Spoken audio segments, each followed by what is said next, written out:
Bonjour à tous et bienvenue pour notre étude du jeudi sur le livre de Job au chapitre 3, c'est là où nous sommes rendus. Nous avons vu ensemble les deux premiers chapitres qui ont posé le décor de cette histoire qu'a vécu Job, cette histoire où Satan, on l'a vu, s'est présenté devant Dieu. Et puis Job a été pris à partie dans cette discussion entre Satan et Dieu, et il a été permis à Satan de faire du mal à Job, de toucher Job, sauf de le faire mourir, mais de lui faire perdre tout ce qu'il possédait, même la santé, parce que Satan était persuadé que si Job restait fidèle à Dieu, s'il restait intègre à Dieu, s'il bénissait l'Éternel, c'est uniquement parce que Dieu avait béni Job. Et que si Job n'était plus béni, s'il se considérait comme maudit, alors il maudirait Dieu en face. Et on l'avait vu, encore une fois, Satan pensait pouvoir lire dans le cœur et les motivations de Job, et il se trompait complètement. Déjà, il n'y a que Dieu qui a ce pouvoir-là, et en plus, bien sûr, Job servait Dieu et aimait Dieu de manière totalement désintéressée. Et donc il est arrivé un tas de malheurs à Job, on l'a vu les dernières fois, un tas de malheurs. Et puis la seule personne très proche de lui qui n'a pas été enlevée, qui ne lui a pas été enlevée, c'est sa femme. Mais on voit que sa femme avait un esprit d'amertume, de colère, de haine contre l'Éternel. Et elle va pousser Job à maudire Dieu, Et puis après ça, nous avions trois personnages qui sont rentrés en scène, les trois amis de Job, qui sont venus et qui se sont assis avec Job, qui ont déchiré leurs vêtements, qui ont mis de la poussière sur leur tête et qui se sont assis silencieusement pendant 7 jours et 7 nuits. Et on va prier avant de lire ensemble le chapitre 3 de Job. Merci Seigneur parce que ta parole, elle reste la boussole, elle reste la vérité, elle reste le guide pour nos âmes, Seigneur, pour nos vies. Seigneur, nous prions qu'encore aujourd'hui, tu puisses parler à nos cœurs parce que nous avons besoin de toi et parce que sans toi, nous ne sommes rien. Veuille conduire ces moments et nourrir ton peuple, nourrir tes enfants. Et Seigneur, aide-nous à être conduits par l'Esprit. Au nom du Seigneur Jésus. Amen. Amen. Alors on va lire ensemble le chapitre 3. Donc après tous ces malheurs, après que le cadre soit posé, après ces 7 jours et ces 7 nuits de silence, avec les 3 amis assis à côté de Job par terre. Chapitre 3 de Job, verset 1. Après cela, Job ouvrit la bouche et maudit le jour de sa naissance. Il prit la parole et dit : « Périsse le jour où je suis né, et la nuit qui dit : un enfant mal est conçu. Ce jour, qu'il se change en ténèbres, que Dieu n'en ait point souci dans le ciel, et que la lumière ne rayonne plus sur lui. Que l'obscurité et l'ombre de la mort s'en emparent, que des nuées établissent leur demeure au-dessus de lui, et que de noirs phénomènes l'épouvantent. Cette nuit, que les ténèbres en fassent leur proie, qu'elles disparaissent de l'année, qu'elles ne soient plus comptées parmi les mois, que cette nuit devienne stérile, que l'allégresse en soit bannie, qu'elle soit maudite par ceux qui maudissent les jours, par ceux qui savent exciter le Léviathan, que les étoiles de son crépuscule s'obscurcissent, qu'elle attende en vain la lumière, et qu'elle ne voit point les paupières de l'aurore, car elle n'a pas fermé le sein qui m'a conçu, ni dérobé la souffrance à mes regards. Pourquoi ne suis-je pas mort dans le ventre de ma mère ? Pourquoi n'ai-je pas expiré au sortir de ses entrailles ? Pourquoi ai-je trouvé des genoux pour me recevoir et des mamelles pour m'allaiter ? Je serai couché maintenant, je serai tranquille, je dormirai, je reposerai, avec les rois et les grands de la terre qui se bâtirent des mausolées, avec les princes qui avaient de l'or et qui remplirent d'argent leur demeure, où je n'existerai pas. Je serai comme un avorton caché, comme des enfants qui n'ont pas vu la lumière. Là ne s'agite plus le méchant, et là se reposent ceux qui sont fatigués et sans force. Les captifs sont tous en paix, ils n'entendent pas la voix de l'oppresseur. Le petit et le grand sont là, et l'esclave n'est plus soumis à son maître. Pourquoi donne-t-il la lumière à celui qui souffre ? Donne-t-il la lumière à celui qui souffre et la vie à ceux qui ont l'amertume dans l'âme, qui espère en vain la mort, et qui la convoite plus qu'un trésor, qui serait transporté de joie et saisi d'allégresse s'il trouvait le tombeau. À l'homme qui ne sait où aller et que Dieu cerne de toutes parts? Mes soupirs sont ma nourriture, et mes cris se répandent comme l'eau. Ce que je crains, c'est ce qui arrive. Ce que je redoute, c'est ce qui m'atteint. Je n'ai ni tranquillité, ni paix, ni repos, et le trouble s'est emparé de moi. Alors après ces 7 jours et 7 nuits de silence,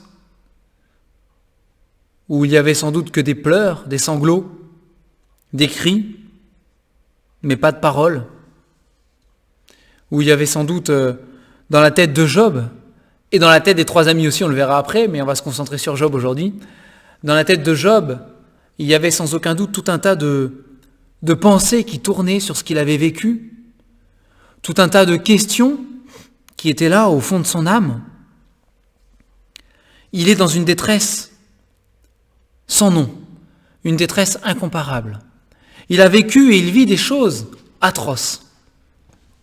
Et on voit que Job l'a dit, on l'a vu précédemment, l'Éternel a donné, l'Éternel a ôté, béni soit le nom de l'Éternel. On retrouve chez Job quand même ce refus de sa part de rejeter Dieu, de maudire Dieu. Mais la souffrance est tellement grande qu'elle fait quand même jaillir ce qu'il a au fond de lui. Et n'allons pas croire que dans son malheur, Job est resté calme et paisible du début à la fin. Que sa foi en l'Éternel, que sa confiance en Dieu a amené chez lui une paix, un calme et une absence d'angoisse du début à la fin. C'est faux. C'est faux, on vient de le lire au chapitre 3. On le lit dans le livre de Job. Job est un être humain comme vous et comme moi. C'est un être humain qui a des sentiments, un être humain qui a une âme, qui a des angoisses, qui a parfois des craintes, qui a parfois des troubles dans son âme. Il est tout ce qu'il y a de plus humain. Il est de la même nature que nous. Mais il demeure fidèle à Dieu, dans le sens où, je le répète, il ne va jamais maudire Dieu en face. Par contre, ici on le voit, Job va commencer, en ouvrant la bouche, à dire « C'est pas Dieu qui est maudit, mais c'est le jour où je suis né. Le jour où je suis né est un jour qui est maudit, parce que c'est un jour qui finalement n'aurait pas dû avoir lieu, ou en tout cas, s'il n'avait pas eu lieu ce jour, ce serait mieux pour moi. » Job ne dit pas que Dieu est injuste. Job dit, j'aurais préféré ne pas vivre du tout si c'était pour vivre ça. Et donc il y a tous les premiers versets, du verset 3 au verset, jusqu'au verset 10, si vous voulez, où il va, par différentes façons de le dire, il va exprimer cette idée. Ce jour où je suis né, quand je suis né, ça a été un jour, donc une nuit, a priori, il est né une nuit, il est né la nuit, mais cette nuit où il est né, ça a été une nuit de joie et d'allégresse. C'est la nuit où on a annoncé à ses parents, un fils vous est né, un fils vous est né. Soyez bénis, que cette nuit soit bénie, parce que c'est cette nuit qu'un fils vous a été donné. Et donc cette nuit où Job est né, où il est sorti du ventre de sa mère, ça a été une nuit qui a été marquée de l'allégresse. Peut-être que chaque année il faisait les anniversaires déjà, j'en sais rien, c'est pas marqué, mais peut-être que chaque année il se réjouissait en se souvenant, un jour, une nuit, je suis venu à l'existence. Un fils a été donné à ma famille, à mon foyer. à mes parents, un fils a été donné. Et c'était un jour de joie, une nuit de fête, une nuit d'allégresse. Et Job dit, c'est terminé. Ce jour, cette nuit où je suis venu à l'existence, elle est maudite. Qu'elle se transforme en deuil, qu'elle se transforme en cri de détresse, qu'on bannisse, qu'on interdise cette nuit-là, qu'on interdise complètement toute joie, toute allégresse. Parce que si je suis né, c'est pour le malheur. Si je suis né, c'est pour la souffrance. C'est pour la souffrance.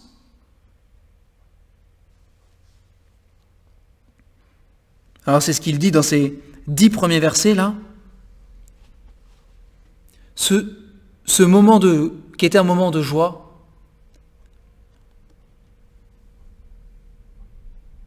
devient un moment de deuil et de tristesse.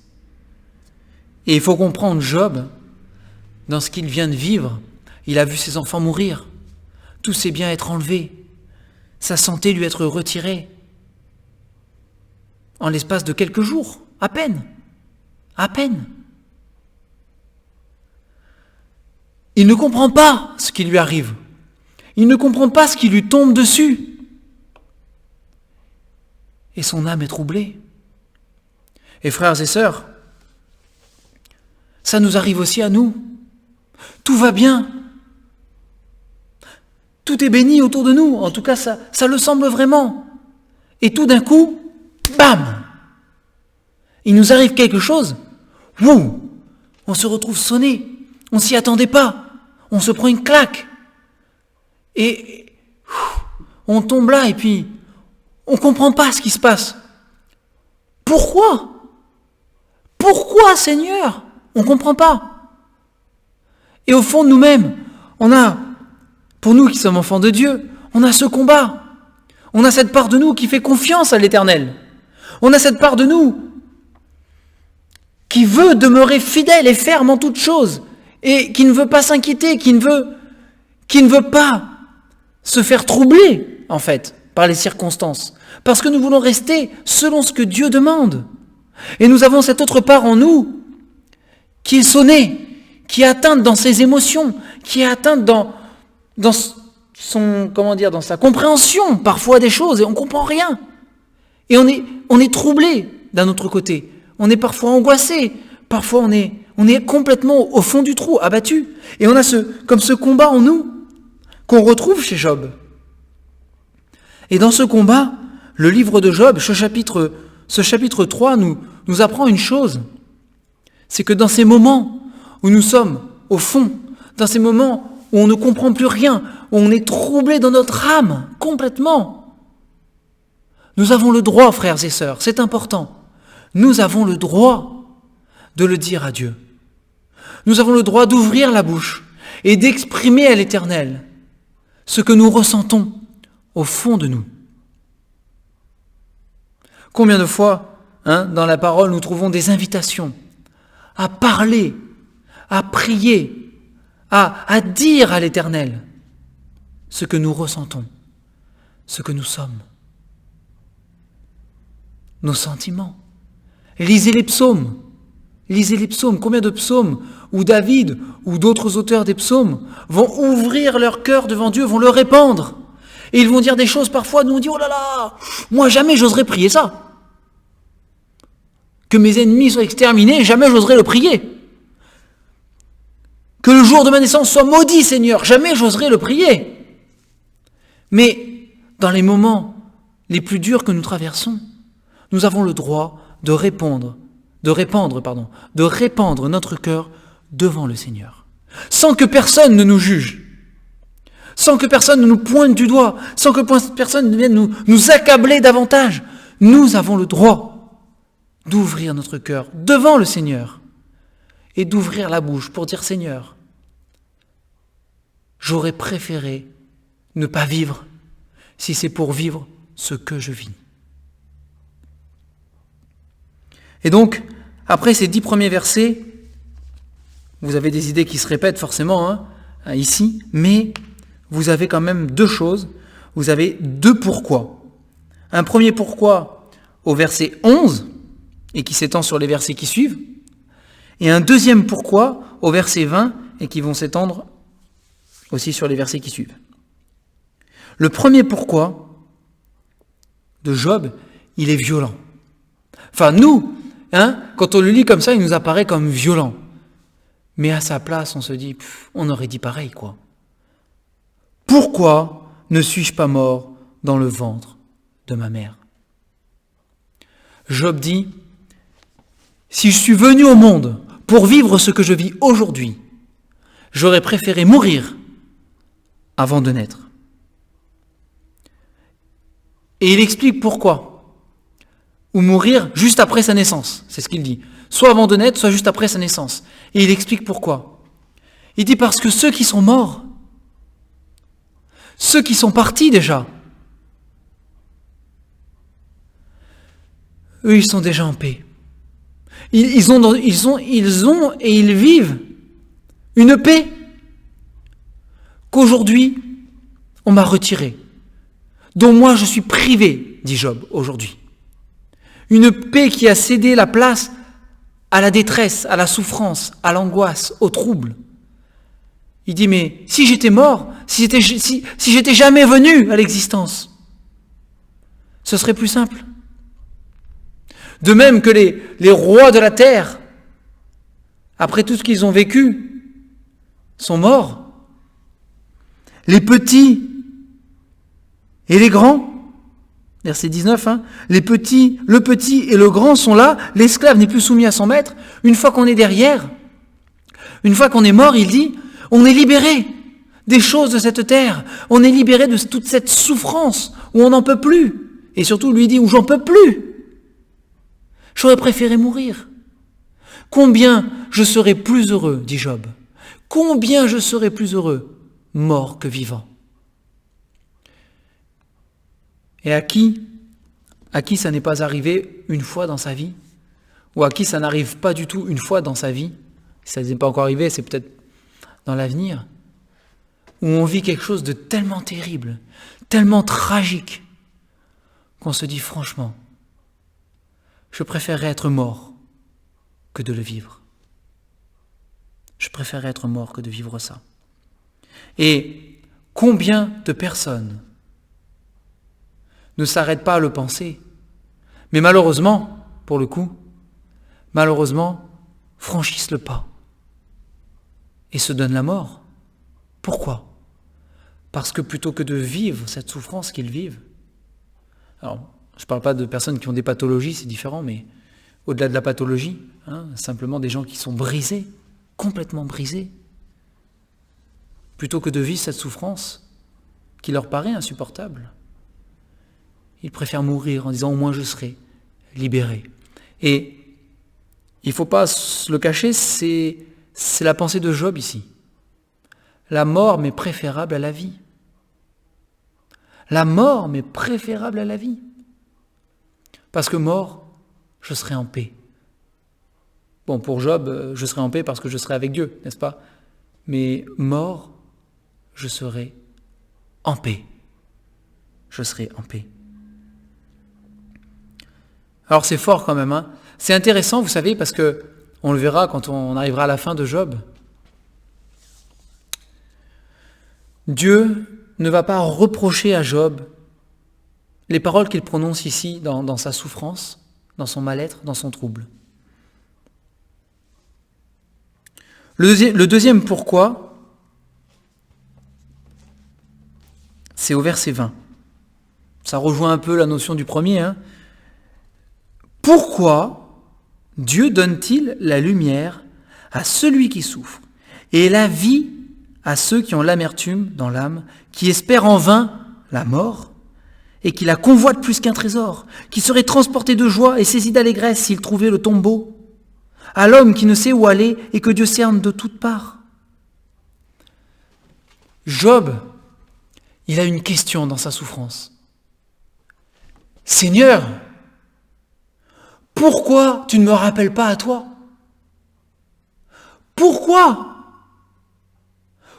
tu ne me prends pas avec toi pour que je sois délivré de tout ça, plutôt que de me faire souffrir, ou de permettre que je souffre, plutôt dans l'idée de Job ici, mais enfin lui pense que Dieu le fait souffrir aussi, mais plutôt que de me laisser vivre dans cette souffrance terrible, mais de ne pas me faire mourir, pourquoi tu ne me prends pas directement, Seigneur? Pourquoi tu ne me délivres pas et puis c'est fait? Question que beaucoup d'enfants de Dieu se sont posées aussi. Après des accidents où on se retrouve paralysé, handicapé, diminué. Seigneur, pourquoi tu ne m'as pas repris avec toi? Plutôt que de me laisser ici, sur cette terre, dans cet état-là, dans cette souffrance-là. Pourquoi, Seigneur, tu ne m'as pas repris directement? Pourquoi?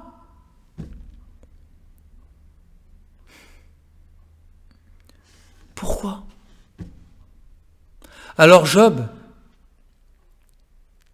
à sa place, on aurait sans doute eu les mêmes questions. On aurait peut-être eu plus, d'autres en plus, mais on aurait eu ces questions-là aussi. Et parfois dans nos vies, voilà, je le répète, mais quand on vit des drames, des tragédies, cette question se pose, que Job pose là. Seigneur, pourquoi ne pas tout simplement nous reprendre? Pourquoi permettre qu'on reste dans cette souffrance? Pourquoi? Et vous savez, quand on voit tout le livre de Job, quand on voit la parole de Dieu dans sa globalité, je l'ai déjà dit au début de Job, mais je le rappelle, tout ça a été écrit pour qu'on puisse prendre, nous, de la hauteur sur ce que nous vivons. Que nous puissions comprendre, frères et sœurs, que nous faisons partie, vous et moi, d'un plan qui nous dépasse, d'un plan de Dieu pour chacune de nos vies, un plan qui est au-delà de notre compréhension humaine, un plan que Dieu va dérouler avec perfection pour amener toute chose au bien de ceux qui l'aiment. C'est la certitude. Dieu va dérouler son plan dans votre vie et dans ma vie pour glorifier son nom. Pour glorifier son nom.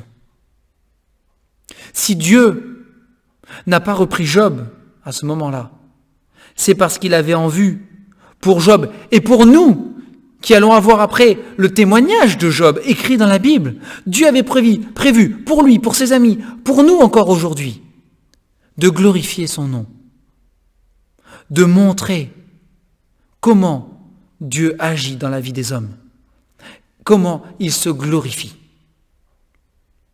dans la fidélité d'un homme qui est faillible, qui est pécheur,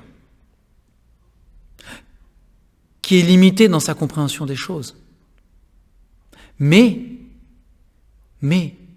qui reste fidèle tout de même à son Dieu. Et être fidèle à Dieu, frères et sœurs, être fidèle à Dieu, ça ne veut pas dire qu'on n'a pas le droit de lui poser des questions, qu'on n'a pas le droit de se poser des questions dans les circonstances parfois dramatiques que nous vivons. Être fidèle, c'est pouvoir exprimer devant l'Éternel nos incompréhensions, nos pourquoi, nos questions, notre souffrance, notre trouble, mais de pouvoir les remettre à Dieu pour que lui s'en occupe. Le Seigneur Jésus a dit « Venez à moi, vous tous qui êtes fatigués et chargés, et je vous donnerai du repos pour vos âmes. » Du repos pour vos âmes. Au verset 26, le dernier verset du chapitre 3, « Je n'ai ni tranquillité, ni paix, ni repos. » Et le trouble s'est emparé de moi. On le comprend. On comprend Job.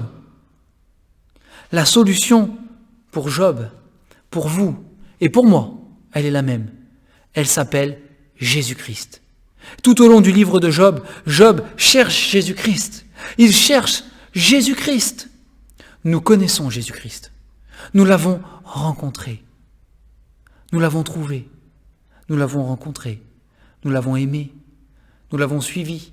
Nous lui avons donné notre vie. La tranquillité, la paix, le Seigneur a dit, le Seigneur Jésus a dit, je vous donne ma paix. Je vous laisse ma paix. Pas comme celle que le monde donne, mais la vraie paix. La vraie paix, la paix qui surpasse toute intelligence. Le repos, le Seigneur a dit, voilà, il donnera du repos pour nos âmes. Le trouble, l'angoisse, la tristesse, le Seigneur a dit qu'il nous enverrait le consolateur, celui qui console nos cœurs, le Saint-Esprit. Et si nous sommes enfants de Dieu, il vit en nous. Le Saint-Esprit vit en nous, dans notre cœur. Et il nous apporte cette consolation que Job réclame ici. Il nous l'apporte. Ce qui ne veut pas dire qu'on n'aura pas de moments de trouble, mais si on se laisse saisir par le Seigneur, si on se laisse conduire par Dieu, si on lui remet toutes choses entre les mains et qu'on s'en remet à lui pleinement, nous expérimenterons, même dans ces temps troubles que nous pourrons vivre, la paix de Dieu, le calme, la tranquillité et le repos. Et le repos. Alors voilà, c'est ce que je voulais partager avec vous sur ce chapitre de Job. J'imagine qu'on pourrait dire d'autres choses sans aucun doute. Mais voilà, retenons ceci. Nous avons le droit d'exprimer devant l'Éternel les doutes, les questions, les troubles, les angoisses que nous pouvons avoir dans notre âme. Nous sommes humains et il est quelque part normal que parfois, devant l'incompréhension des choses qui se déroulent, vraiment pas comme on le veut, il est normal d'avoir des questions, d'être parfois troublé. Il est normal de pouvoir aussi nous approcher avec assurance du trône de la grâce pour être secourus. C'est dans l'Épître aux Hébreux que c'est dit, mais voilà, approchons-nous donc avec assurance du trône de la grâce. Approchons-nous de notre Dieu, pour lui exprimer ce qui pèse tellement lourd sur notre cœur. Et pourquoi, Seigneur? Pourquoi? Peut-être que Dieu répondra, peut-être que Dieu répondra pas comme on voudrait qu'il réponde, mais dans tous les cas, le Seigneur nous donnera la réponse qui est parfaite à chacun d'entre nous. À la fin de Job, Dieu a parlé pour répondre à Job, avec la réponse qu'il fallait parfaitement pour Job. Mais soyons un témoignage à la gloire de Dieu, dans ce que nous pouvons vivre, les uns les autres, dans nos difficultés. Et peut-être que nous ne comprendrons pas toujours pourquoi. Pourquoi le Seigneur permet qu'un tel qui est méchant ait une vie prospère jusqu'à la fin, et le juste soit frappé de tant de malheurs, alors qu'il pourrait être repris et délivré. Peut-être qu'on ne comprendra pas toujours ça, mais sachons que l'Éternel, lui, il sait ce qu'il fait. Il a un plan parfait pour chacune de nos vies. Laissons le Seigneur dérouler son plan dans nos vies. Ne nous y opposons pas, comme ces pharisiens, ces docteurs de la loi, dont le Seigneur Jésus a pu dire malheureusement, vous avez rendu nul à votre égard le dessein de Dieu, le plan de Dieu. Qu'on laisse le Seigneur dérouler son plan dans notre vie, pour qu'il puisse glorifier son nom, sachant que nous avons cette promesse dans la parole. Le malheur atteint souvent le juste, mais l'Éternel l'en délivre toujours. L'Éternel l'en délivre toujours. On va prier pour terminer. Merci Seigneur pour ce passage du livre de Job que tu as voulu inscrire dans la parole jusqu'à nous aujourd'hui, inspiré de toi, pour que nous puissions encore aujourd'hui, Seigneur, comprendre que nous pouvons tout te dire, nous pouvons tout exprimer devant toi. Tu ne rejettes pas celui qui s'approche de toi avec sincérité, honnêteté, même si c'est dans des questions, dans des troubles, dans des doutes, dans des incompréhensions. Seigneur, toi, tu te plais à ce que nous venions à toi, simplement tels que nous sommes, pour t'exprimer, Seigneur, ce que nous avons besoin de dire, les détresses de nos âmes. Seigneur, qu'on ne se prive pas de cette grâce, de s'approcher de toi et de te faire part de toutes choses, de tout ce qui est au plus profond de notre cœur. Seigneur, qu'on puisse aussi comprendre dans les épreuves que nous vivons les uns les autres, dans les détresses, dans les angoisses, que nous avons tout pleinement en Jésus-Christ. La paix, la tranquillité, le repos, le calme, tout ça se trouve uniquement en Jésus-Christ. Nous voulons te dire, notre Dieu, que même si nous ne comprenons pas toute notre vie, tout ce qui se passe, nous faisons confiance à ta sagesse et ta justice pour accomplir ton plan dans nos vies. Et nous voulons te glorifier, quoi qu'il en coûte, Seigneur, quoi qu'il arrive, quoi qu'il en soit. Nous voulons te glorifier parce que tu en es digne. Au nom du Seigneur Jésus. Amen. Amen. Voilà, cette étude est terminée. On verra la suite la semaine prochaine. Que le Seigneur vous bénisse. Je vous donne rendez-vous à 10 heures précises, ici même, dans notre église, pour louer le Seigneur ensemble. Voilà, c'est une joie de pouvoir toujours se réunir, malgré les règles sanitaires à respecter. Que le Seigneur bénisse vraiment les moments qu'on aura encore dimanche ensemble ici. Voilà. Et aussi, je rappelle qu'il y a l'étude biblique que Ramon met en ligne aussi, avec l'évangile selon Jean. Que le Seigneur puisse aussi nous nourrir à travers notre frère Ramon, voilà, par sa parole. Et puis pour les enfants, autant qu'on peut, on essaye toutes les 2 semaines. Voilà, Monsieur Chercha Madame Réponse continue, voilà, de publier des vidéos. Mais voilà, tout ça, ce sont aussi des sujets de prière. Que l'Éternel puisse se servir de nous et que ce soit son plan qui soit déroulé aussi dans ces multiples enseignements qui sont mis à disposition de tous, voilà, pour que le Seigneur puisse se glorifier dans vos vies aussi. Soyez bénis. À bientôt.